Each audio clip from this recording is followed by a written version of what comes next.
সম্পর্কের শেষের দিনটা এসে মহান সেজে অন্তত এই ডায়লগটা দেওয়া বন্ধ করো যে তুমি অনেক ভালো।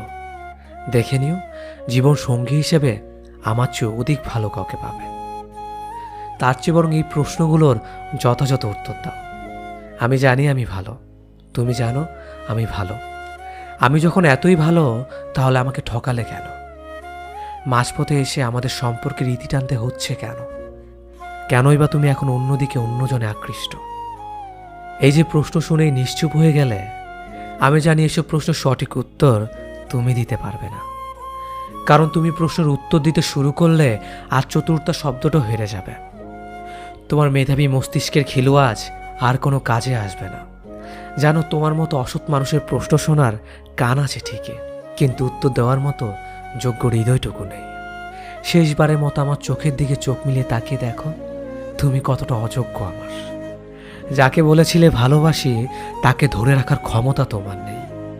আমি তো তোমার দেওয়া ভালো মানুষ শব্দের উপাধি নিয়ে বাসব, আর তুমি জিতেও হেরে যাও এক মানুষ যার নামের সাথে প্রতারক শব্দটা আজীবন মিশে থাকবে। আজ তোমার কাছে একটা অভিযোগ নিয়ে হাজির হলাম।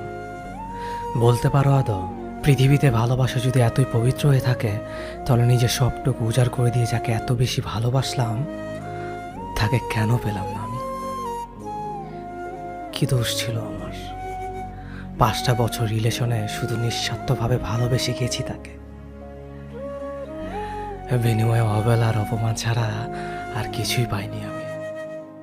কিনা করেছি তার জন্য আমি নিজের সবটুকু উজাড় করে দিয়েছিলাম তাকে। নামাজ শেষে মনে যাতে কত অশ্রু ছড়িয়েছি তার জন্য, তা শুধু একমাত্র আল্লাহই জানে। কত কান্না করেছি তাকে পাওয়ার জন্য, কিন্তু কই পেলাম না তো। শেষ পর্যন্ত তার পরিবারের কাছে তাকে ভিক্ষে পর্যন্ত চেয়েছি, কিন্তু তারা দেয়নি আমাকে। কত আঘাত সহ্য করেছি শুধু তার মুখে হাসি ফোটানোর জন্য। সবার কাছে খারাপ হয়েছে, নিজের পরিবার পরিজন আত্মীয় স্বজন সবার কাছে কত খারাপ হয়েছে। এক পর্যায়ে সবার সাথে সম্পর্ক খারাপ করেছে শুধু তার জন্য। কিন্তু এক সময় তার কাছ থেকে নোটিশ পেলাম যে সে নাকি আমার সাথে সম্পর্ক রাখতে চায় না। আমাকে নাকি সে কখনোই আপন করতে পারবে না। এই কথাটা শোনার পর হয়তো আমার তাকে প্রচণ্ড ঘৃণা করার কথা, কিন্তু আমি আজও তাকে ঘৃণা করতে পারিনি, আজও না। আপনার কষ্টটা যতই তীব্র হোক, আমার কাছে খুব সামান্য। কষ্টটা চোখে দেখলে হয়তো একটু করুণা করে বলবো, আপনি কাঁদবেন না, সব ঠিক হয়ে যাবে।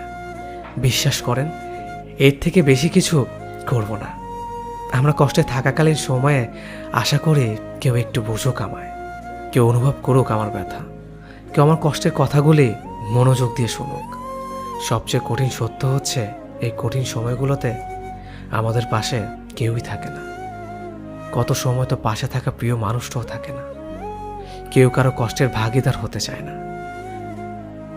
যে কষ্টে আপনি কাতর, সেই কষ্টটা আমি ফিল করতে পারবো না যতদিন না তা আমার সাথে ঘটে। ভুক্তভোগী ছাড়া কেউই টের পায় না এই তীব্রতা। সেই মুহূর্তগুলোতে আমরা একটা হাত খুঁজি, একটা বুক খুঁজি, কিন্তু কেউ নেই। মিলেছিল যে সেও মজা লুটে হারিয়ে গেছে।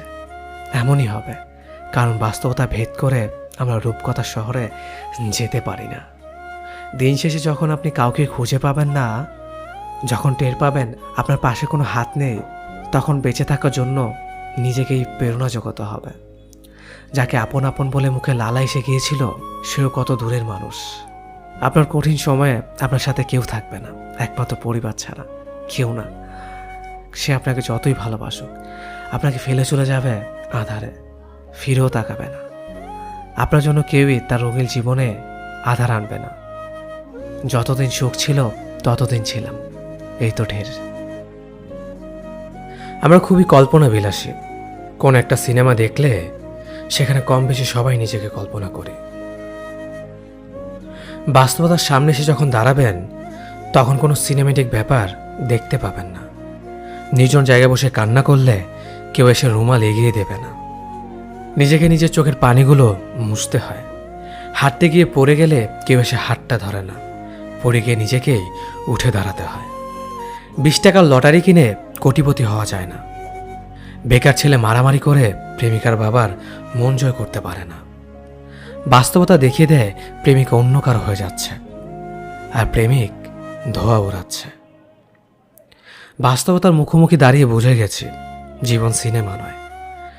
কল্পনা শুধু কল্পনায় হয়, বাস্তবে তা ধরা যায় না, ছোঁয়া যায় না। তবু আমরা কল্পনা করি, কারণ আমরা কল্পনায় সুখী, অল্প সময়ের সুখী।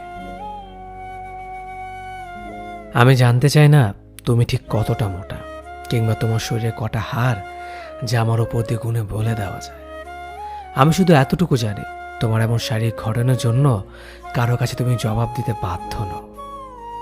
পেটের মেদ জামা ঠেলে বেরিয়ে আসতেই পারে, কিংবা পেটের স্ট্রেচ মার্ক পরিষ্কার দেখা যেতেই পারে। তুমি সিনেমার নায়িকা নও যে একদম পারফেক্ট হবে। তুমি একদম সাধারণ একজন মানুষ, যাকে একজন সাধারণ মানুষ অনায়াসে পছন্দ করবে।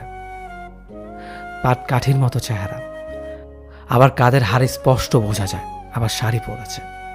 এমন মন্তব্য করা মানুষদের এটা বোঝা উচিত, মানুষের ইচ্ছে শখ কখনোই তার শারীরিক ঘটনার জন্য অপেক্ষা করে না।